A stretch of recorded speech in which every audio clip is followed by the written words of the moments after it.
podcast. Liberating the self from the self. So today we have a very treasured, honored guest. Her name is RUDRANI FARBMAN. She is the founder, amongst so many other things, of the World Yoga Center right here in Manhattan.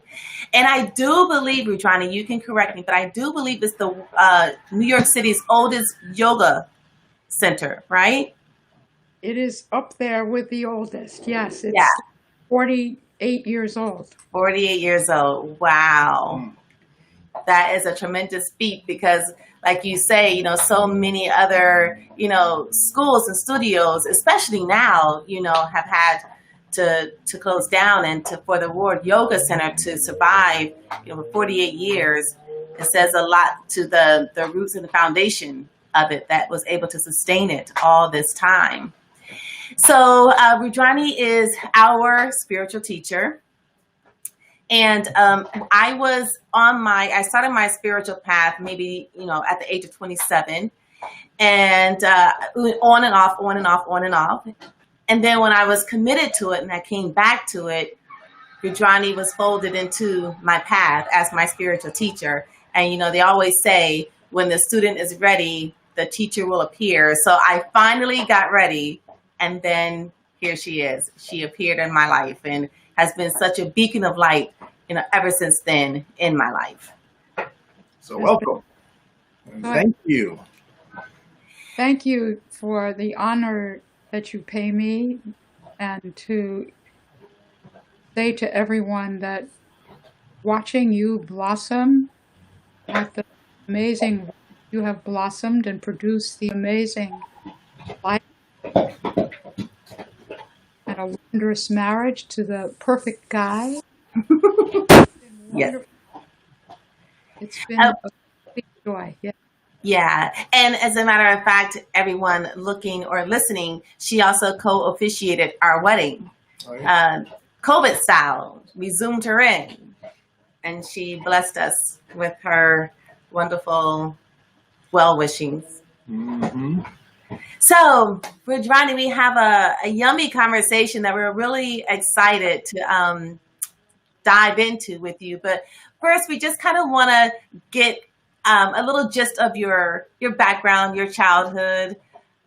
When did you begin to realize that you were spiritually inclined? I know that you shared the ice bucket story as a little girl. So if you can just kind of give us a snippet of your childhood and then kind of lead it up into,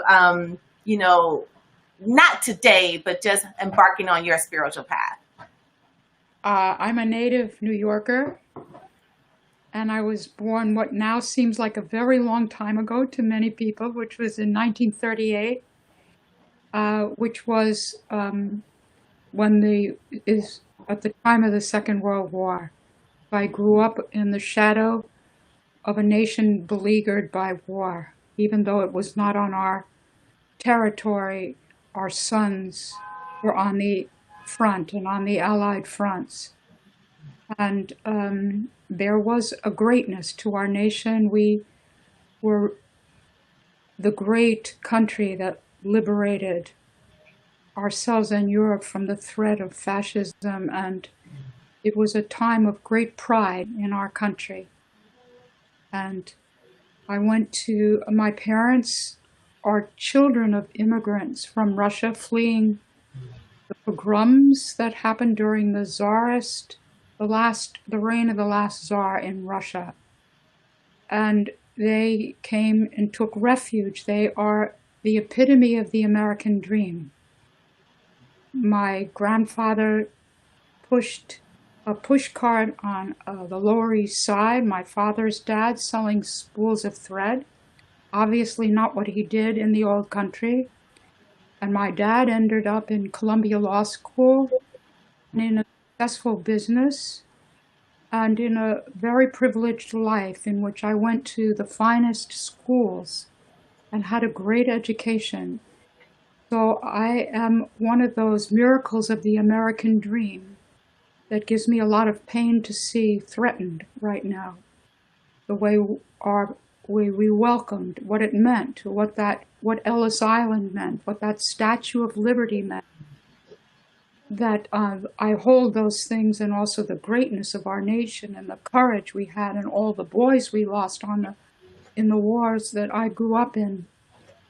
Feels like this time is very, very challenged for us to maintain what is the capacity for greatness to rally together. So my life was privileged, and somewhere in my later post-college years, apparently, because my high school book, everyone got a quote, in our class.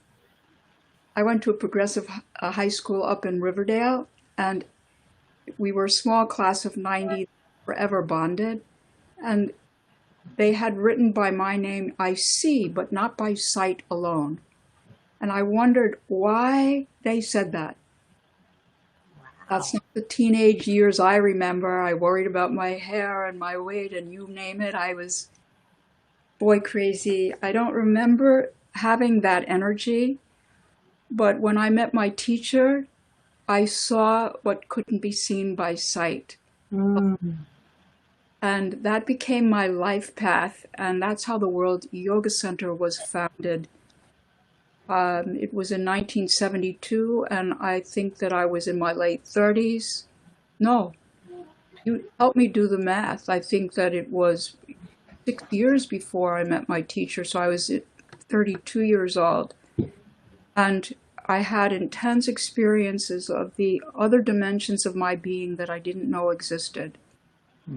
School was created as a place where, even separated from the community that nourished me and the teachings and the practices, where that same current of energy and that other sight would flourish. And the school, I think, because of the people over the years, co-created with me a place, a harbor, a sanctuary for the unseen and the mystery and the heart of life.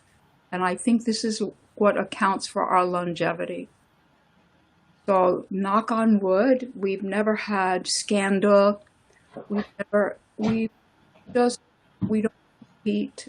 The community is full of love. The community of teachers is supportive. We are unbelievably blessed. And in COVID, we discovered that all the people, because we are so old, we started in 1972, and I don't know anything about business. I put stenciled things. We didn't even Xerox in those days. A ballpoint pen, yes. And Yeah. then I rubbed stencil Wow. on a big paper that said World Yoga Center. Wow. One of our teachers in a back bend, and we still have that as our logo, and went up and down Broadway and Amsterdam and Columbus, putting up flyers anywhere they'd let me, and just loving the lead work. And we used a telephone, and it just grew. And over the years, people moved away, and they always say, I can't find a place to do yoga that's like the school, or has a special energy. So when COVID started, like a Friday in my morning meditation, there was two people from Germany. That means it's their afternoon. There was somebody from in Korea, in South Korea. That's Unso. It was 10 o'clock her night or 9 o'clock her night. There were people from all over the United States. And those are all people connected to the school who have dispersed, where COVID has brought us together with the beautiful teaching, which is that the meeting place of the thing you cannot see, that is what unifies us, that is the nature of love, that has kept us together in COVID. Growing. The school is as beautiful as ever. So I am one grateful person. Yeah, I think that that was so amazing how, because it was so uncertain of how things were going to be done and how are we going to continue to practice together. And the magic was in how Julia and you and whoever helped bring this together, like bring us online in no time. It was just like incredible that, and it seemed like, I'm not sure, I know that there was bumps and stumbles, but it seemed like it was pretty fluid. And the orchestration of how to move the school from in studio practice to online practice, and our meditations and our satsangs and our retreats, it was just, and even our second education classes, that was something that was born out of the COVID pause. So it was this time has been a very challenging time, but it's also been laden with a lot of other blessings and unfoldings that we did not know of before. And that's the blessing. And it was March 13th, and I called Julia, who's our assistant director, and I said, we're going online. We can't ask the teachers to disinfect blocks after every class. Right. They already, the school is very homespun. It doesn't have a waiting room. It doesn't have a shower. We're just a little school with a big vision and just blessed survival and an exquisite and extended community. And I said, we're going online. It was March 13th. Mm. And she's 46 years younger than me, and she's not scared of computers. Knows where her passwords are and other things. I grew up with telegrams. When someone had a baby, if someone would ring your doorbell and hand you a telegram, and it would say, it's a boy. Wow. So she accomplished the technology of it and the stick-to-itiveness of it. She's just a great foundation and support, and also a great teacher. So that happened, and then and we did it right away. And then added all these studies and trainings where you gave a beautiful talk. Beautiful, Tezra. I was so proud of you. You were so charismatic, doing something that none of the teachers who were assigned topics for our wisdom teachings training were used to, holding what we call satsang, which is a gathering for the sake of the highest truth, is a yoga practice. And you gave a very, very beautiful talk. You should share a little bit with the others about your topic. And your mama was there, your sister was there. Yes. Who I met at your wedding. Mm-hmm. Yeah, so it was a second education series, and we had a lot of different topics. We had, I think, 7 sessions, and my session was transformation. And the funny thing is that I was first going to do non-attachment because I felt like that's really what I was learning. But my cooler brother, Eric, had already been assigned non-attachment. So I was like, okay, so let me go through this list and see what jumps out at me next. Like, where am I drawn to next? And then transformation. So when I picked the topic, I was very excited to have it, also really kind of deathly afraid because, of teaching, along with Rudrani and the other yoga teachers. But as I was doing my research, and the thing that I really appreciate about the topic the most is that I learned so much while preparing for the topic, and the teachings were even more deeply imbibed in me as I was preparing for the topic for the course or the class or the sharing. So we're leading up, and you and I are going back and forth, and you're coaching me and giving me tidbits on, how to make it more pointed and to where it speaks more to actual transformation. So, and I graciously took those pointers and did the best that I could. But I remember feeling so much excitement. Normally, I'm just bubbled with fear when it comes to, teaching yoga or teaching anything on the great self. But this time, my fear was equally contrasted with excitement. I was so excited. I was bubbling inside. And it was a great share. It was a great experience. And I think it got me over my fear of speaking about the self. Isn't that wonderful? And Yeah. I think that something helps us when we move into full service. So the fear of performance anxiety and the fear of criticism, and that there are critics in the people listening to you who are going to judge you, and all the ego stuff falls by the wayside when we take a step into full service. And that's why service is so transformative. And this is one of the goals of yoga that transforms our lives, is to live a life of service. And that means you're serving everything. You serve the dishes when you wash them. Serve your lover when you take care of him or her. And you serve when you do your work. And people always ask my teacher, well, I can't find the service to something higher that is the highest in me, where I feel devotion. When I'm a short order cook, in a hamburger joint or whatever. I remember my teacher, this is not a story I tell very often, he said, pray for the souls of the animals, the dead animals. He was from India, and in that country there are very strong restrictions against meat eating in many, many people in that population. And he just flipped it. And then another person said, when I leave here, I won't have my service.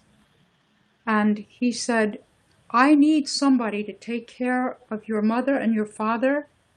And he named all the other relatives that were waiting for her at home. There's nobody I know who can do as good a job as you to look after them. So take care of them in service. So the training, and my own training, was very strong to live serve. And what you've shared, Tez, is that you tasted the freedom.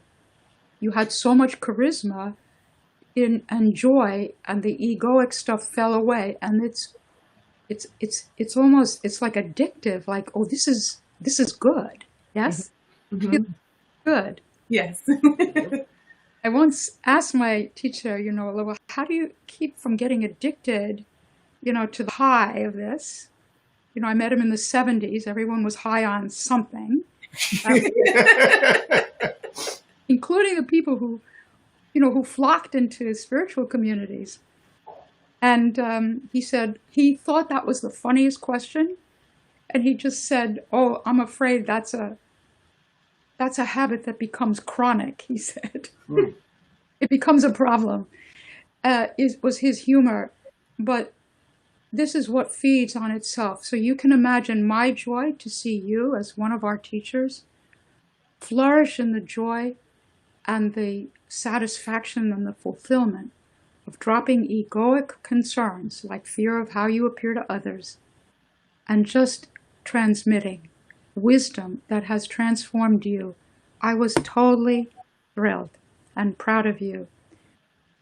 Plus, you met a man at a time where that was an issue and found a partner who is perfect for you, who has very similar training to me. And it just was a miracle. I always think of the way the two of you came together as a miracle. In yoga, we call that grace. Produces, again, accelerated transformation, which you can see. And those of you who are getting to know Tez and Koa know that they are very strong stand for founding your own life and your own actions and your own words in true self. They stand for something very strong, and that united, they're even stronger together. I just want to Thank share, and I want you to say something too, but I just want to share a quick story. When I was in immersion, which is the first level of yoga teacher training. And at that time, like you mentioned, I had a lot of sorrow. I had a lot of failures in my relationships.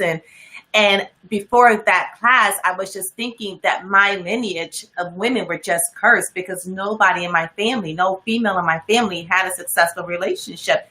And so I just thought that, well, this is just my fate. Something has been put on me, and no matter how hard I try, no matter how much I say, okay, this is going to be the one, it crumbled every single time. And I remember telling you that I took a class or a test online, and it said my heart chakra was closed. And I said, I feel like I'm cursed.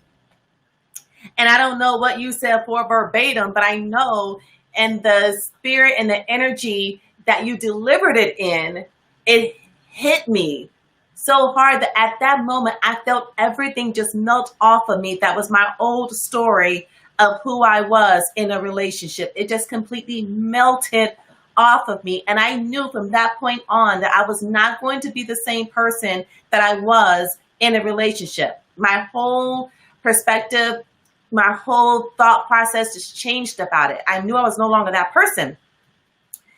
So and I just want to let everyone know that Rudrani's name, her name is given by her guru, Muktananda. And no? Yes, that's fine. Yes. And her name means the destroyer of sorrow.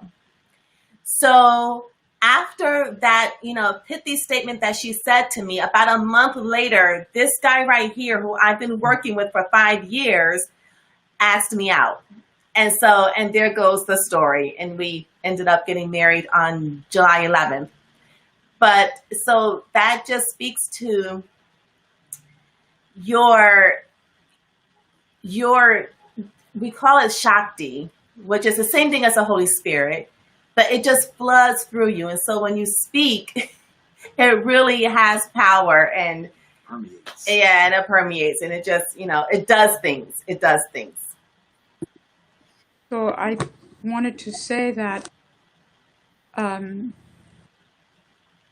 it may be esoteric for people to hear about what are teachings that seem to come from another culture. I think that we were talking about transformation was one of your goals today, and to make that very accessible to everybody would be a great service. One of the things I love about the way the two of you came together is that together you found this service. These podcasts that are so successful is an example of being greater than one was alone by the power of union with somebody who's aligned with your own spiritual development.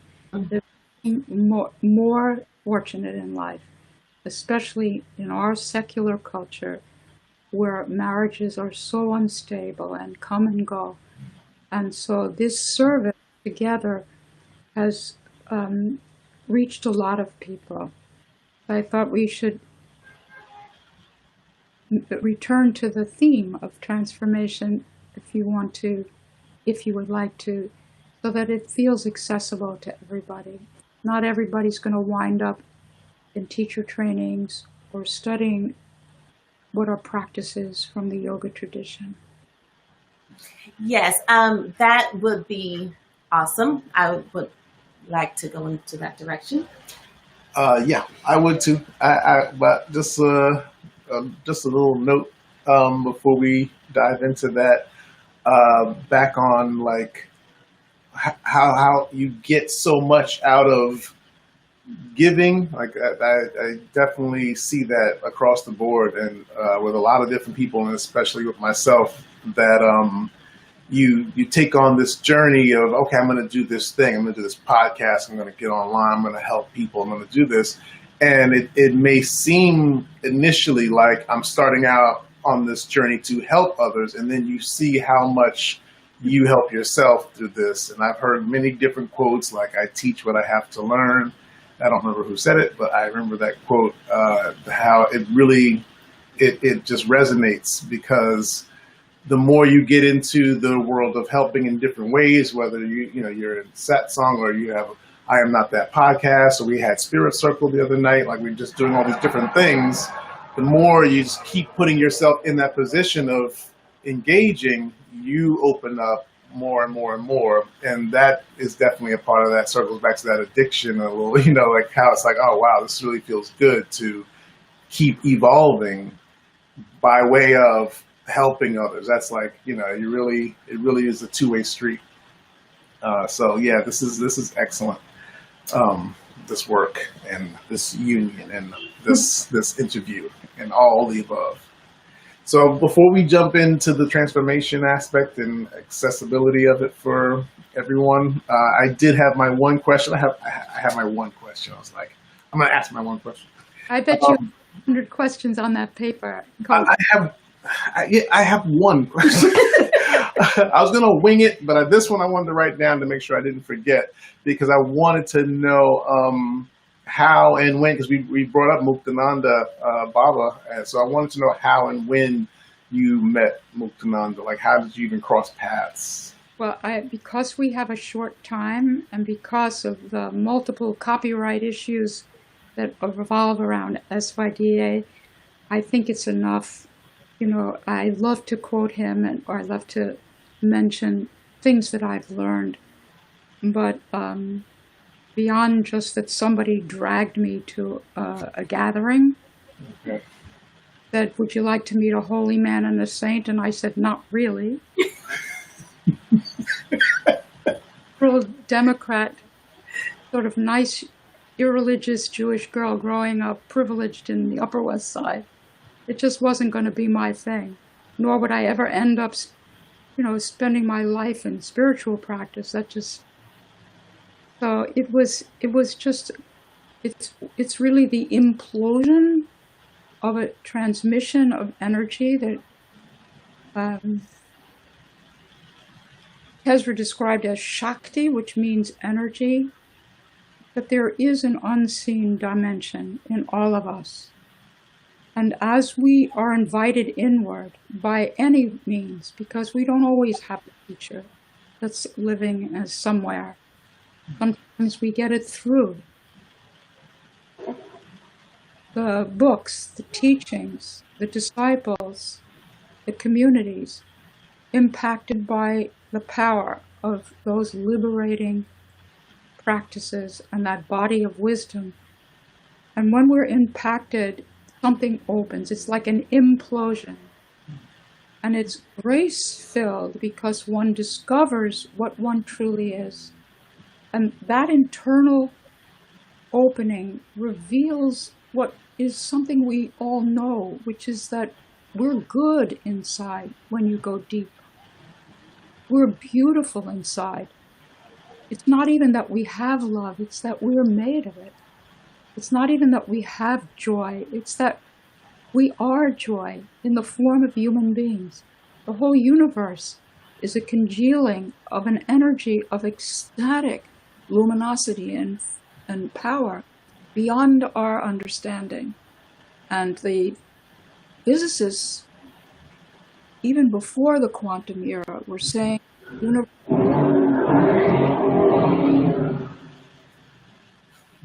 I don't know what that was, but it sounds like you have a Tyrannus Rex in your... Was that New York? Yeah. New York motorcycles. Yeah, we have that stuff.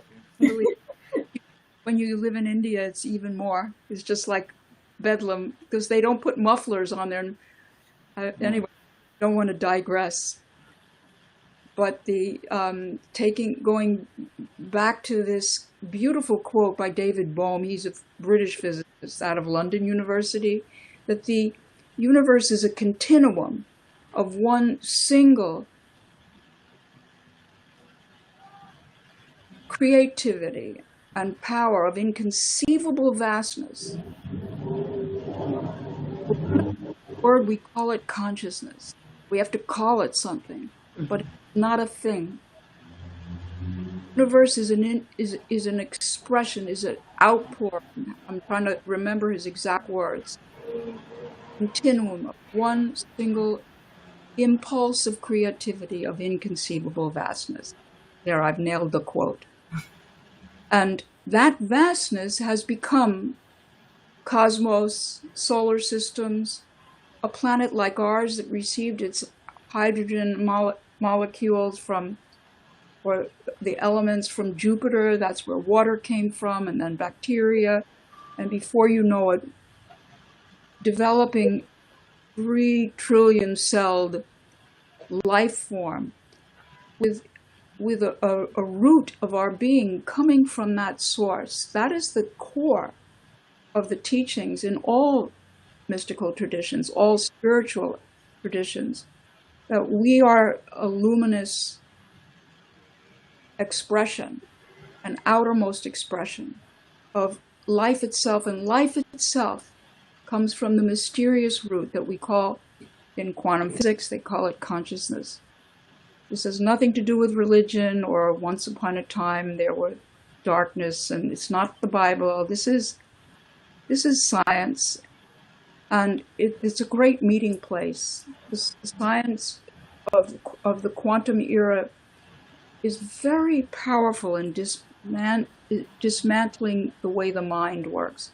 It tells us that past, present, and future doesn't really exist. It's a creation of the human mind.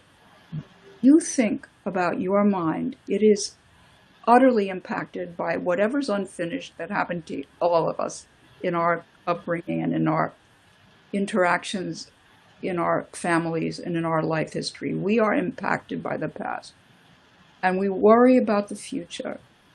And very little is given in a secular, materialist society like ours to the importance of the only reality we have, which is just a right now.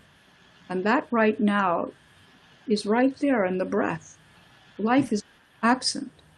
And that natural joy of which we're made, and that natural love of which we're made, which are human words to try to describe what the energy feels like at our source, is what's at the root of practice and at the root of what I call the implosion of an awakening. And implosion sounds like explosion, like it's violent, but it can be very subtle. But all of us have goodness inside, and once we discover this and get rooted in core being, something you talk about in your podcasts all the time as the self, once we're founded in that, we can heal all the misunderstandings and what they call in the yoga scriptures the wrong notions. Wrong notions abound in our society. Yes. Can I jump in there? Because that's exactly what I wanted to kind of steer towards. Wrong notion, how transformation can lead to the freeing of wrong notion. And for our audience members, can you just briefly describe what a guru is? Because in our society, we really don't understand exactly what a guru is. And then lead that into the transformation and how that is freeing us of the small self, of the transient identification. So this is a long subject, but transformation really comes before the notion of a teacher that transmits. That one has to know that there is no tradition that has a spiritual purpose, which is evolution and of the inner consciousness and mastery over the mind and liberation from a limited view of reality into something more expansive and more freedom giving. That no tradition has a teacher unless there was such a thing as evolution, expansion, liberation, and attainment, so that a teacher could be a transmitter who had done practices, had gone through a journey of evolution, in order to transmit and have students. Just like you can't become a dentist without a dentist telling you what to do. You wouldn't want to have your teeth fixed by someone who didn't get trained by a very good dentist. I would say that in Buddhism is the master. In Judaism, it's the tzaddik. In Christianity is the saint. In the Indian tradition, there's the guru, which means that principle which removes sorrow. That the idea of a teacher means that someone outside yourself is a carrier and a transmitter of wisdom, knowledge, and see your limitations when you cannot. However, in all traditions, the guru is ultimately located within.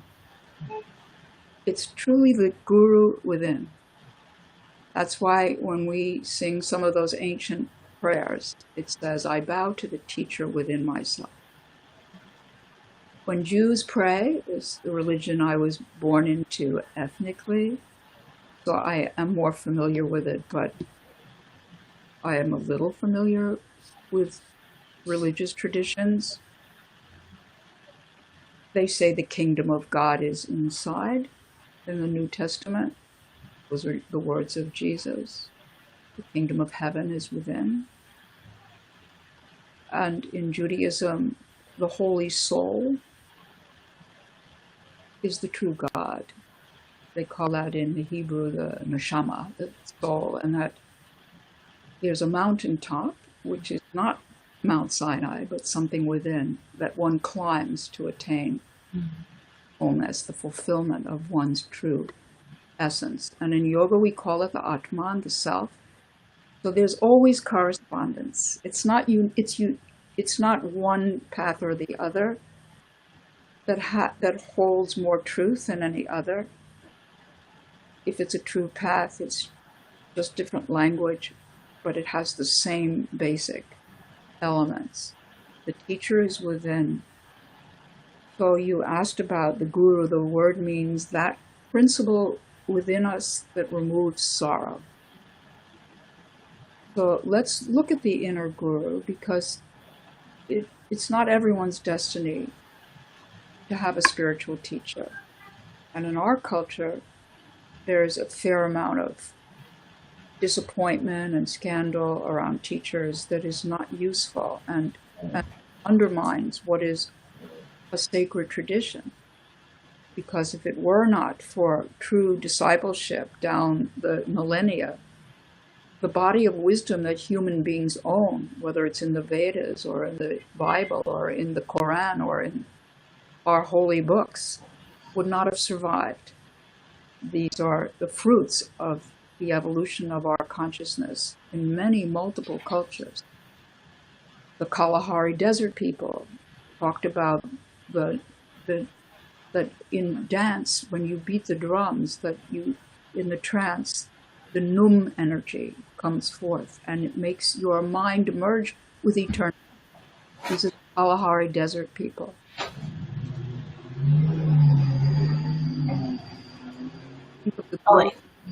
Universal. I think we lost a little bit of sound. Can you go back just a little bit after? The Kalahari Desert people called it the Num energy, and they said that when you dance, it makes the mind numb and allows you to merge with eternity. They're about the same things. So the shamanic tradition in indigenous culture is someone who can see the unseen, yes. They know where the wild boar are, perhaps, yes. They can see into the future. If we go in the forest and walk for 2 days, the boar are going to come. They have lost the illusion of past, present, and future. But we are limited to worries and impact and conditioning, historic conditioning of the past. And we're filled with concerns about the future. And so we live in a narrative that's very limited. And this exists in all traditions. And there's symbols of what will free us. Sometimes it's a savior, sometimes it's a prophet, but really what quote unquote saves us from the suffering that the mind brings us by being endlessly trapped in a limited narrative, which is why our relationships suffer, why we suffer fear, why we suffer greed, why we suffer what they call the enemies of the mind, using other people, deceiving ourselves, deep feelings of unworthiness, being defeated by thoughts about ourselves in the mind. What frees us is discovering the luminous core of us that can just shine like a projector on that mind of ours and say, oh, look at that thought. How destructive is that thought? Who's talking to us? You'll never make it. It's always going to be like this. You're not good enough. You don't have people's respect. Nobody recognizes who I am. I'm afraid. I'm afraid of the future. Now people have lots of fear, and we have reason to have the intensity. We have climate change, we have social change, and we have medical and health changes with no particular promises in any of those arenas. They're major. They're about the survival of the human family as a species, which, if it doesn't survive, will be no great moment in the cosmos. It won't make any headlines. There they were there. They built pyramids. Yeah. You can find old stones. Yes. It won't be a big deal, but it is to evolve enough to give up our wrong notions. We have a sexist, ageist, racist, materialist culture that denies the greatest part of us. Nonetheless, when visitors come to New York, they think of New York as Sodom and Gomorrah. Yes, like a terrible place of corruption and crime. One European said, there are so many churches here. In other words, despite everything, they were impressed that there were so many houses, that the goodness in people is there. And if we're lucky, we can access that goodness. It's so beautiful. And be each other's, as Tezra said, well-wishers. So to talk about the Guru really is to talk about accessing that goodness inside. It's not just good in a morally Pollyanna way, that you're nice to people or try to help them. As Koa said, anybody you help has helped you. One hand washes the other. Anything we do really, really well, we can't even take credit for it because it didn't come from our limitations. It came from our greatness. And our greatness is universal. So it's just so beautiful to talk about the Guru in this way, that there's a teacher within everybody. People call it that still small voice. People witness the mind. People will say, my mind is my worst enemy. It won't even let me get up and take a drink of water or go to the bathroom because I'm so busy working. My body is screaming and I'm ignoring it. What kind of friend? You wouldn't do that to your best friend, to any friend. And so we discover this ability to witness the mind, and that is the beginning of spiritual life, is to see the mind rather than be so identified with thinking that we feel that's reality. There's another awareness outside thinking. It's what knows. Like when somebody's upset, how do you know? It's not a thought, you just know. You take one look at them and you know. When you see something innocent suffering, it hurts you. Babies have this. They have true compassion. Even it's intrinsic humanity. We're an incredible species, not using the treasures inside us. So if we had a sacred society, and I'm not promulgating that because they have fundamentalist bad side effects, yes, have societies, at least in our modern world. But when a community unites around practices that uplift, tremendous love flows. And that love becomes the teacher also.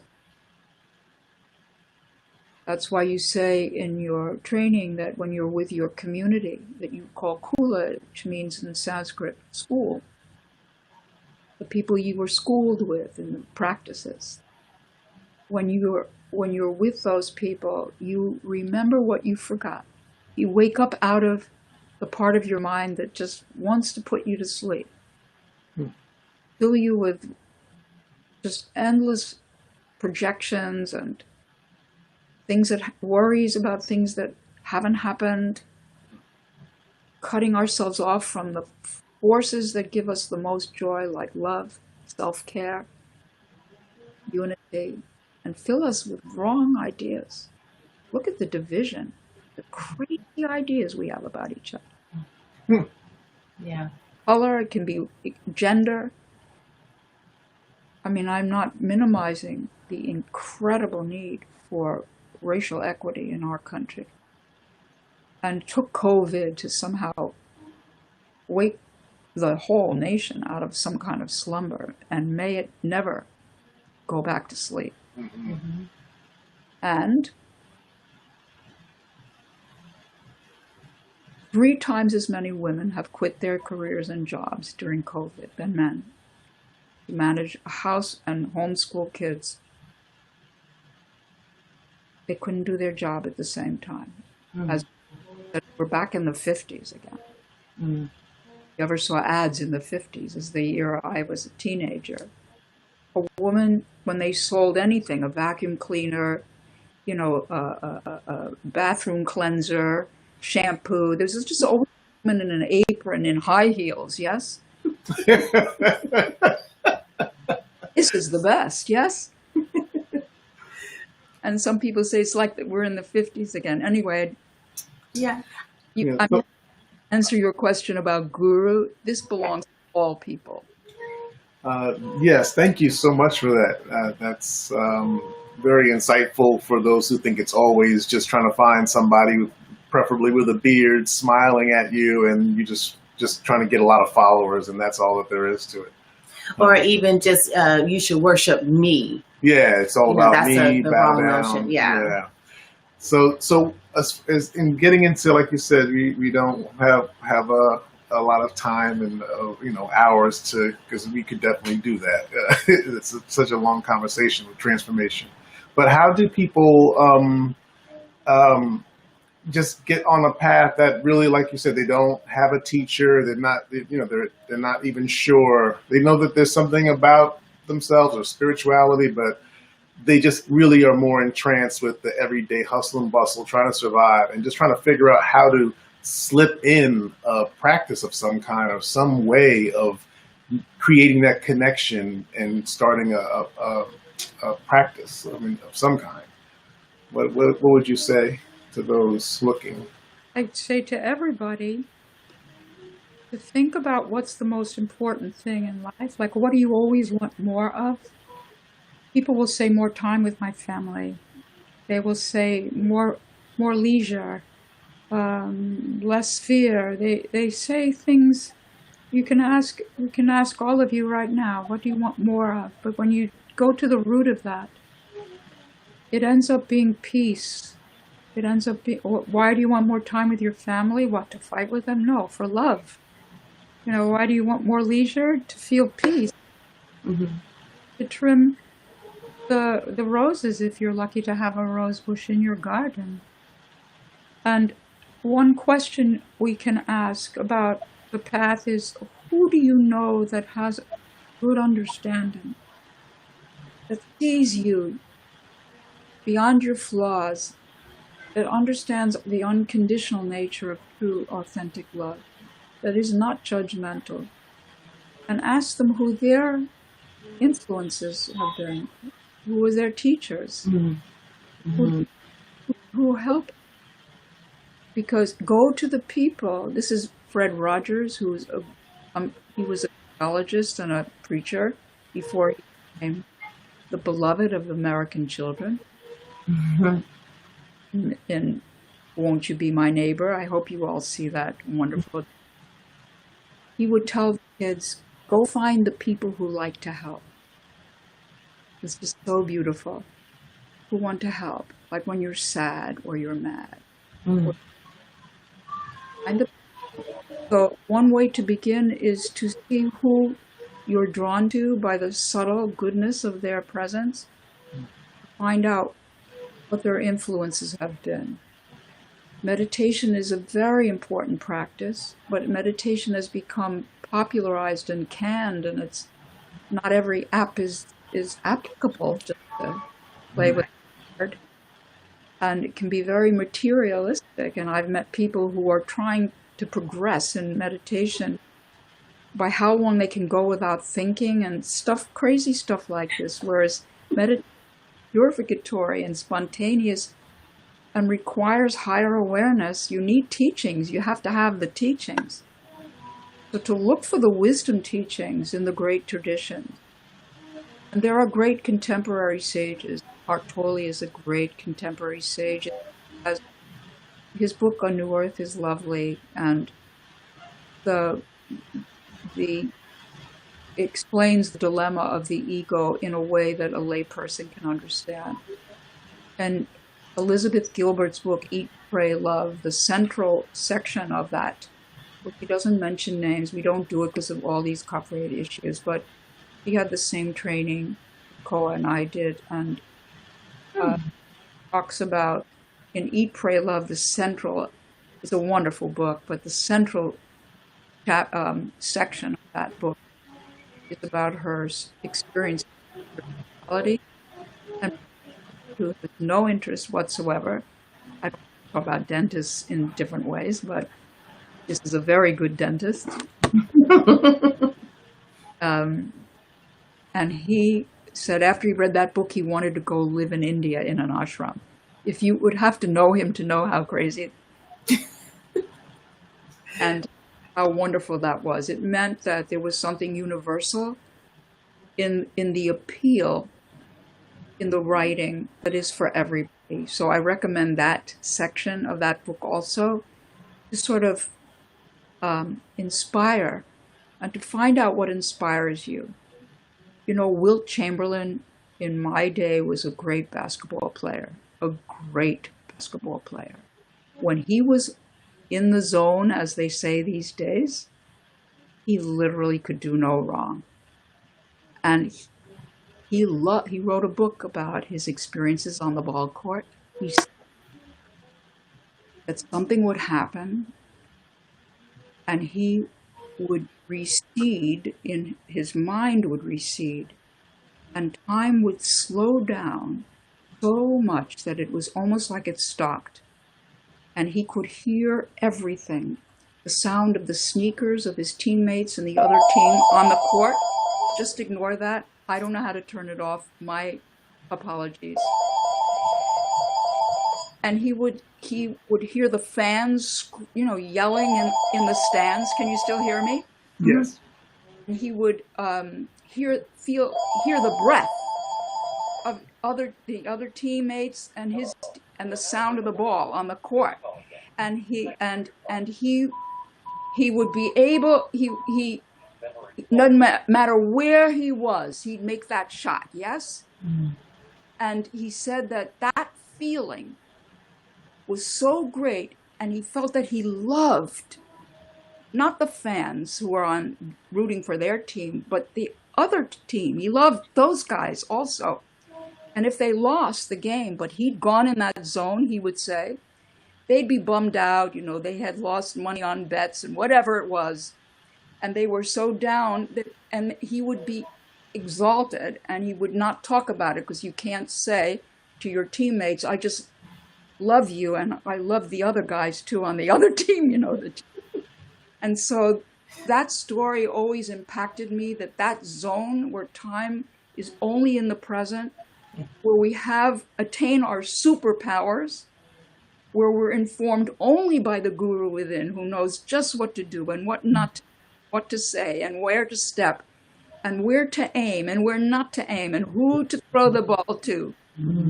Those moments are ours and can be attained ultimately ongoingly, and that's why we practice. So that's the goal, and that's why there have been teachers over thousands of years, whether they're indigenous shamans or masters or saints or gurus in the Indian tradition. They have attainment that is ours also to attain. So yes, look for what uplifts you. Read, and Tezra will tell you books to read. I'll help make a nice reading list for all of you. We give them in our trainings that inspire us to be all that we can be, and also master that mind. And next time you forgive somebody who did something terrible, where you carried a feeling of, I'm never again with this person. This is never again. And you forgive them, there's something about it where you learn something from the anguish of what was happened, and see that from their viewpoint, walking in their moccasins, you might have taken that action out of wrong thinking, and you forgive them. And what Tezra explained, like this whole dark thing leaves you, know that you're expanding spiritually. Those are the marks of transformation. And then once you've given something back, given something away, don't take it back.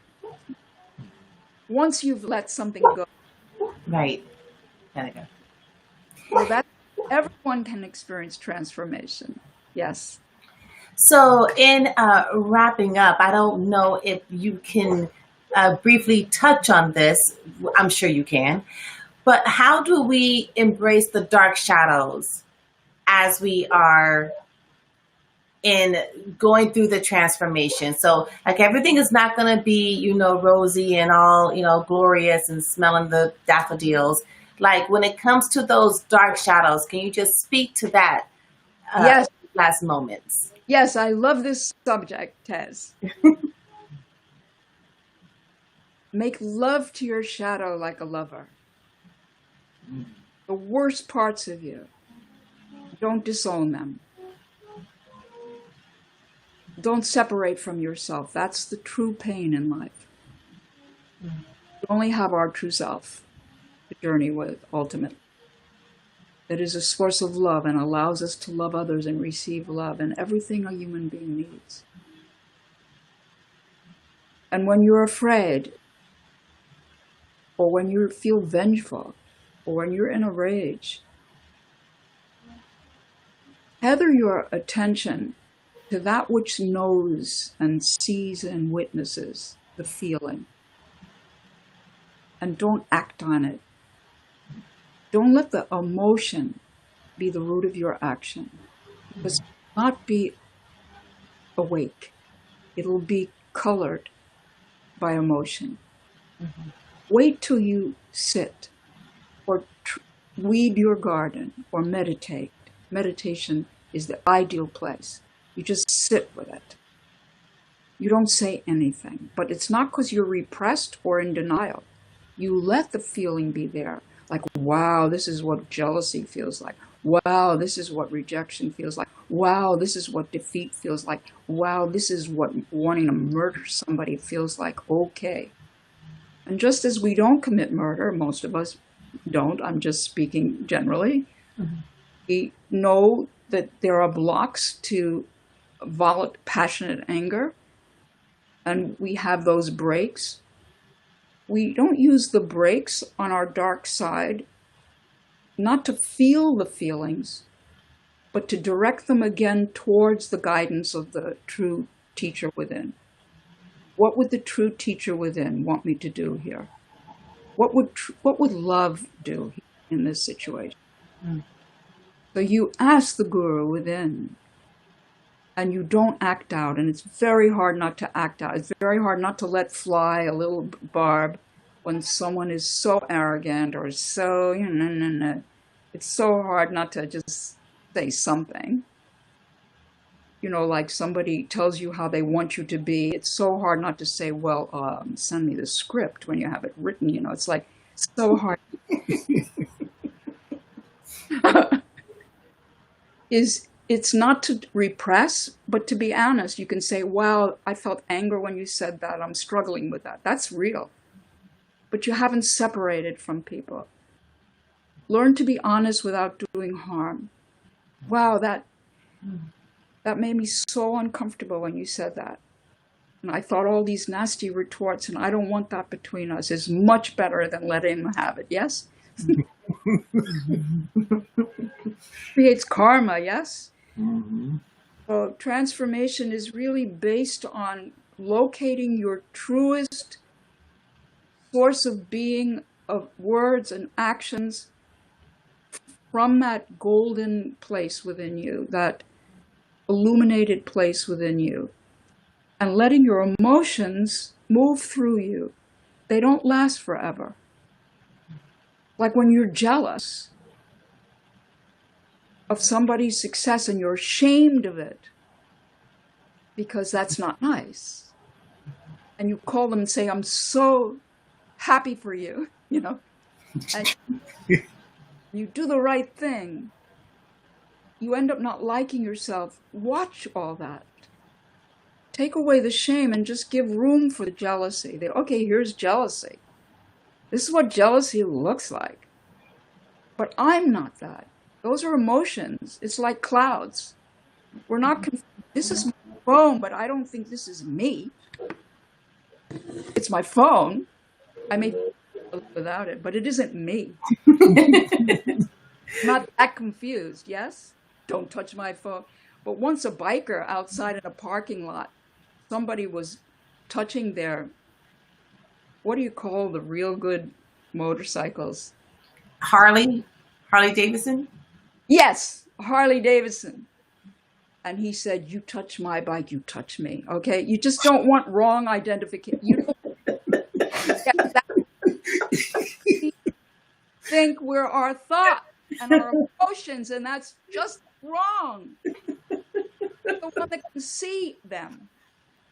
So this is where the liberation is. If you practice that, you'll be on the path soon enough. It's going to feel, ooh, good. Freedom. Much love. I think we're time. Yes. And I just want to say thank you so much for that enlightening, fruitful conversation. No matter how much we hear it, it's just, you never can get enough. So, and the way that you deliver is just always spectacular and feeding. So thank you. But we just want to quickly say that it is the studio, or the school, is called the World Yoga Center. And we offer classes online at worldyogacenter.com. There's yoga classes there. She talked about meditation, which is a great thing to practice in order to get closer to yourself. So there's meditations held every morning. At 8:15 every morning. At 8:15 every morning. And then there's also a retreat that's coming up that we are doing online. And I did the last retreat, and it was so refreshing just to go in and spend that time with yourself. So that information is online. And then Satsangs every month on Thursdays is held from 7 to 9 p.m. And that information is too all online. And it's such an opening and welcoming community, the World Yoga Center, worldyogacenter.com.